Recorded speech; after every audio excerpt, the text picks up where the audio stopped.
আসসালামু আলাইকুম, সবাই কেমন আছেন? সব সময় একঘেয়েমি খাবার খেতে ভালো লাগে না, সেটা মাংসই হোক বা মাছই হোক, শাকসবজি যাই বলেন না কেন।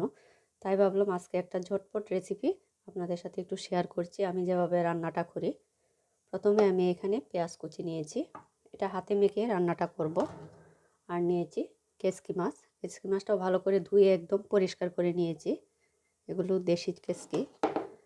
আর নিয়েছি সবজি হিসেবে সিম, একদম চিকন চিকন করে কেটে নিয়েছি, কারণ যখন যে মাছটা রান্না করবেন সেই অনুযায়ী কিন্তু সবজিটাও কাটতে হবে, কারণ না হয় দেখতেও ভালো লাগে না, আর খাওয়াটা তো ভিন্ন, কিন্তু দেখার যে একটা সৌন্দর্য সেটা কিন্তু হয় না। আমার এখন লাগবে পরিমাণ মতো লবণ, হলুদের গুঁড়া, মরিচের গুঁড়া আর ধনিয়ার গুঁড়া। এটা এখন পেঁয়াজের মধ্যে দিয়ে দিব, আর দিব পরিমাণ মতো তেল।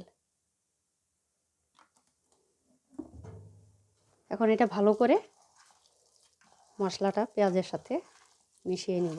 পেঁয়াজটা যেহেতু আমি কাঁচা দিচ্ছি, পেঁয়াজটা ভালো করে একটু মেখে নিব,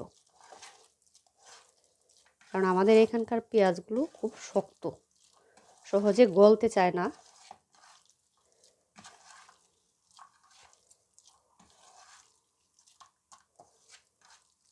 পেঁয়াজটা কিন্তু নরম করে ফেলেছি, যেহেতু এটাতে লবণ দেওয়ার সাথে সাথে কিন্তু পেঁয়াজটা দিয়ে যদি এভাবে মাখান তাহলে কিন্তু নরম হয়ে যায়। এখন দিয়ে দিব মাছটা।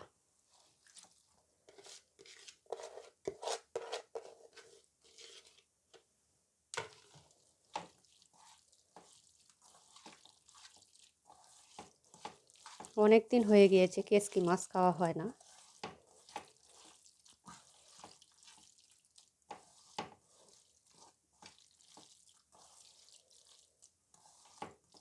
মশলাটা ভালো করে মেখে নিয়েছি, এখন দিয়ে দিব সিম। এটাতে কিন্তু চিকন চিকন করে আলু দেওয়া যায়, আমি আলু আর দিচ্ছি না, সিম ছিল ঘরে এটাই দিয়ে দিতাম। এভাবে কিন্তু তরকারিটা রান্না করলে খেতে কিন্তু অনেক ভালো লাগে। আর কেসকি মাছ তো একদম নরম একটা মাছ, এটাতে কিন্তু ঝোলও বেশি দেওয়া যায় না, আর খুব বেশি আপনার জাল দিলেও কিন্তু একদম নরম হয়ে যায় মাছটা।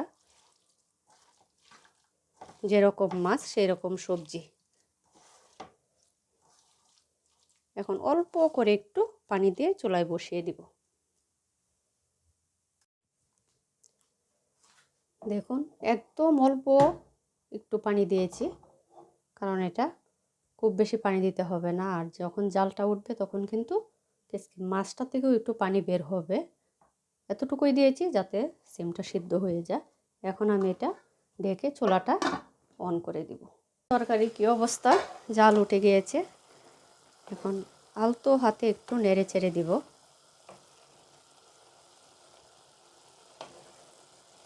খুবই সুন্দর একটা ঘ্রাণ বের হয়েছে। এটা একদম শুকনা শুকনা হবে, খুবই মজার ঝটপট একটা রেসিপি। এই রেসিপিগুলো 10 মিনিট লাগে আপনার রান্না হতে। এটা একদম কমে গিয়েছে, এখন দিয়ে দিব কয়েকটা কাঁচামরিচ,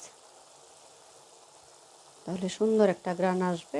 এখন 1-2 মিনিট জাল দিয়ে তারপর চুলা অফ করে দিব। রান্নাটা কেমন হয়েছে কমেন্ট করে জানাবেন। যদি ভালো লাগে পেজটা ফলো দিবেন, লাইক কমেন্ট করবেন।